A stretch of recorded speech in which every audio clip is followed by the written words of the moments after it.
Beneath the cherry blossom tree, there lived a princess obsessed with bones. She had loved bones since she was a child, to the point of obsession. Her name was Sakurako, a bone specimen artist. Her home was filled with displays of skeletal specimens. She showed little interest in anything that was still alive. The only thing that ever caught her attention was a lifeless corpse. Whenever Tatewaki was with Sakurako, they somehow always stumbled upon dead bodies. One day, while they were digging up animal bones by the seaside, they unearthed a human skull. It was exactly the kind of thing Sakurako loved most. According to her observations, the skull was remarkably well preserved. Even the internal sphenoid bone was nearly intact. Tatewaki looked completely bewildered. Sakurako explained to him that inside a human skull lives a butterfly, deep within the center of the forehead. Then she earnestly began describing the structure of the sphenoid bone. Tatewaki was creeped out by the explanation, while Sakurako was clearly thrilled. Since she didn't yet have this kind of specimen in her collection,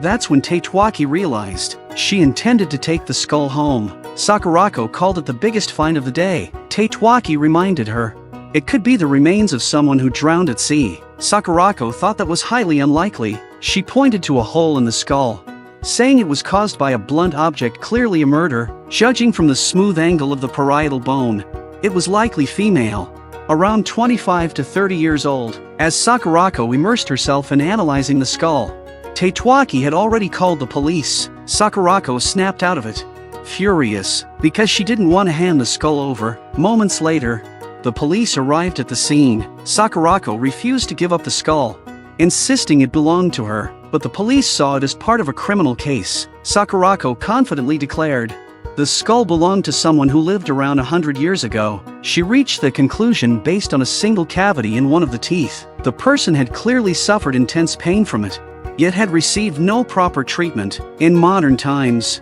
it would be impossible to see such severe tooth decay. The police replied that even if it was a set of old remains, they still needed to file proper documentation. He asked the two of them to come down to the station. On the way there, the officer said, "Hard to believe a place this remote saw 3 sets of remains discovered in a single day." Over on the next stretch of coast, they found what looks like a double suicide. Sakurako asked what made him think it was suicide. The officer seriously replied, the 2 bodies were found holding hands. As soon as Sakurako heard that, her interest was piqued. She asked to visit the scene. Once they arrived, Sakurako put on gloves, pulled back the shroud without hesitation, and began closely examining the 2 bodies. Very quickly, she reached a conclusion and turned to the others, saying, "This is a murder staged to look like a double suicide. Both bodies need to be sent for autopsy." The surrounding officers didn't believe her and tried to remove her from the scene. Tatewaki quickly explained that Sakurako's uncle was a professor of forensic medicine. Though retired due to illness, he had previously assisted the police in solving numerous cases. Apparently, the officers all knew who her uncle was, so they decided to hear her out and agreed to send the bodies for autopsy. Afterward, Sakurako and Tatewaki were brought to the station to give statements. Just as Sakurako was about to leave, a police officer asked her how she knew those 2 people had been murdered. Sakurako explained, the male body had a watch on his left wrist. From his tie knot, it was clear he was right-handed, yet his right hand was tied to the woman's. Very suspicious, but even more suspicious was the condition of the bodies. They didn't look like drowning victims, because drowning victims typically struggle in pain and scratch wildly. Yet neither of their hands had any such marks, and their mouths didn't show signs consistent with drowning either. When someone drowns, their lungs secrete mucus as water floods in, mixing with the air and water in their lungs to create a white foam that oozes from the mouth and nose. These bodies clearly lacked that telltale foam. After finishing her explanation, Sakurako said she needed to make a phone call. Tatewaki offered her his phone, but Sakurako insisted on using a public phone. Sensing something odd, Tatewaki stepped forward and pulled open her coat. He discovered she was hiding the skull, clearly trying to sneak it out. Sakurako defended herself, saying it was payment for helping the police solve the case.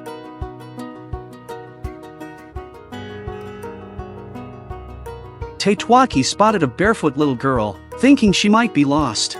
He had no choice but to take her to the police station. The police tried asking Koi for her home address, but Koi was still too young to speak clearly. Another officer mentioned he had already called around to a few nearby convenience stores, but none had reported a missing child. They opened Koi's backpack, but there was nothing inside that could identify her. However, the officers noticed bloodstains on the outside of her bag and immediately became tense. That's when Tatewaki suddenly thought of Sakurako. He rushed to her house and repeatedly rang the doorbell. Sakurako opened the door with a furious look, ranting for a moment, but then her eyes landed on Koi, and she instantly became interested. She invited them inside. Sakurako deduced that the bloodstains on Koi's bag were from an adult woman's handprint. She then asked her housekeeper, Sawa, to help Koi change clothes. Once Koi was changed, Sakurako noticed something off about her hand. She moved in for a closer look at Koi's arm. According to Sakurako's observation,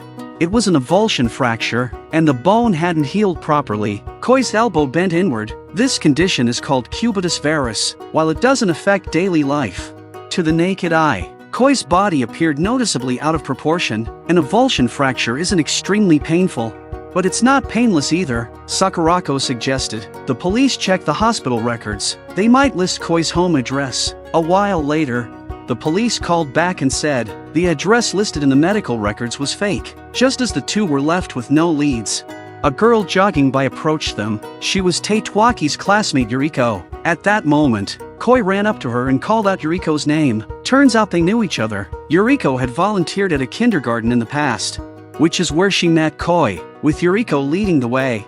They found Koi's house. Tatewaki stepped forward and rang the doorbell. There was no response from inside. Koi suddenly pushed the door open and called out for her mother. Tatewaki immediately noticed a strange smell, the scent of death. Sakurako entered the house. A woman lay face down on the floor, covered in blood. Sakurako put on her gloves and entered deduction mode. Yuriko, holding Koi, followed her inside. The police quickly stopped them, ushering them into another room. The officer repeatedly warned Yuriko, "Whatever you do, don't let Koi back in." Yuriko sensed something wasn't right from the officer's tone and agreed. Meanwhile, Sakurako was analyzing the scene. The body was already showing signs of early rigor mortis. The woman had been dead for more than 4 hours. The blood patterns were odd. There were stains near the entrance and the body, but none anywhere else. So why hadn't the woman tried to run?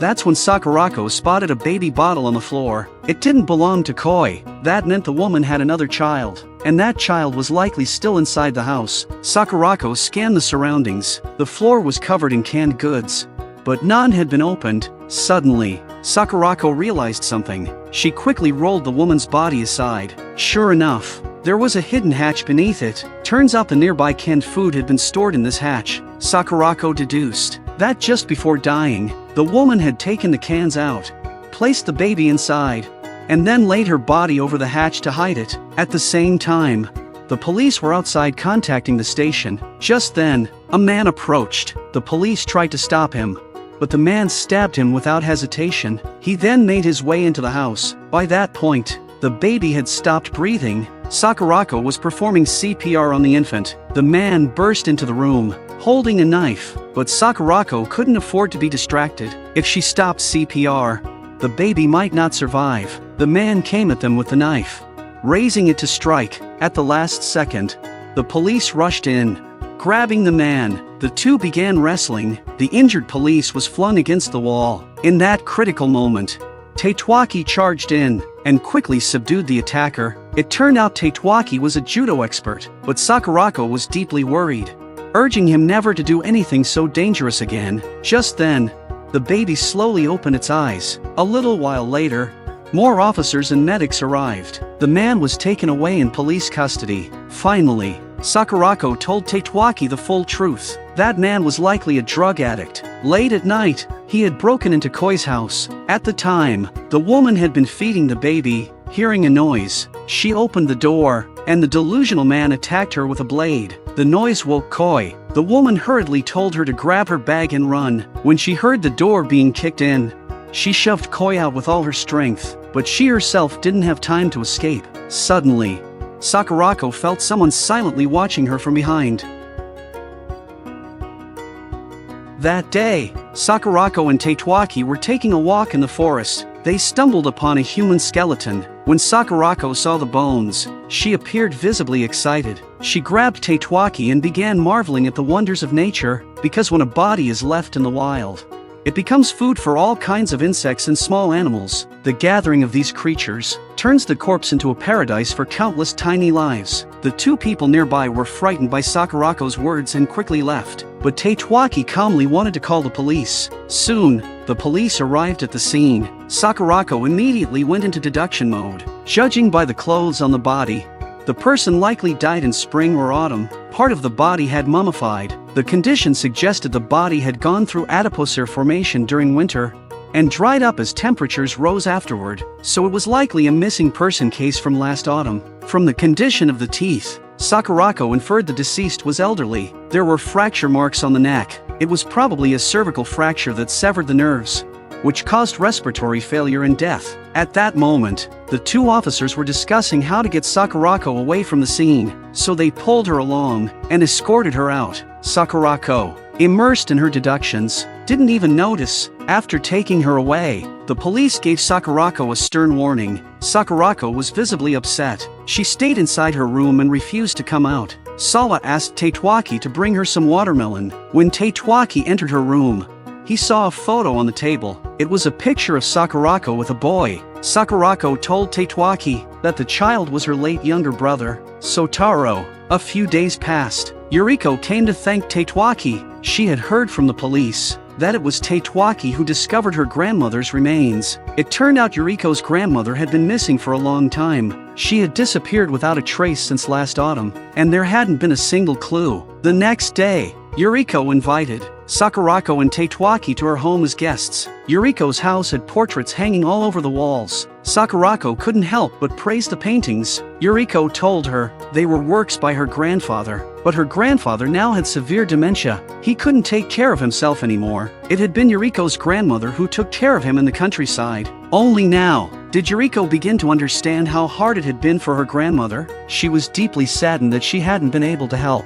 She felt full of guilt and regret. As Sakurako and Tatewaki were leaving, Yuriko asked Sakurako to tell her where her grandmother's remains were found and the cause of death. Soon after, the three of them arrived in the mountains. Yuriko couldn't believe her grandmother had climbed such a mountain. Sakurako told her that taking care of a bedridden person alone required a lot of physical strength. Even young people would struggle to keep it up for long, so her grandmother must have been very strong. They arrived at the place where the remains had been found. Yuriko couldn't understand why her grandmother had come to such a place, or why she would take her own life here. She had heard from the police that her grandmother left home at night, leaving the lights on and the morning papers still in the mailbox. Sakurako told Yuriko that her grandmother did not choose to commit suicide, nor did she see this place as her final destination, because falling from such a height would not result in immediate death. If she had wanted to end her life, she would have chosen a much higher place. Although her grandmother had indeed fallen from there,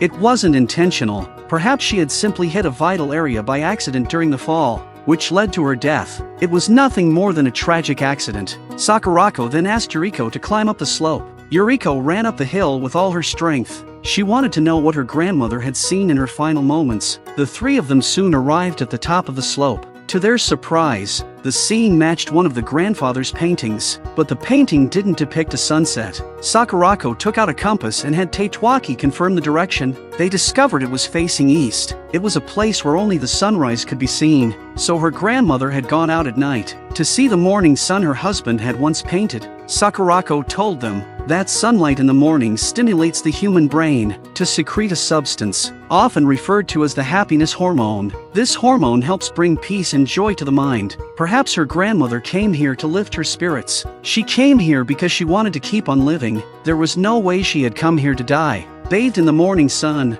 Yuriko felt as if she saw her grandmother once more.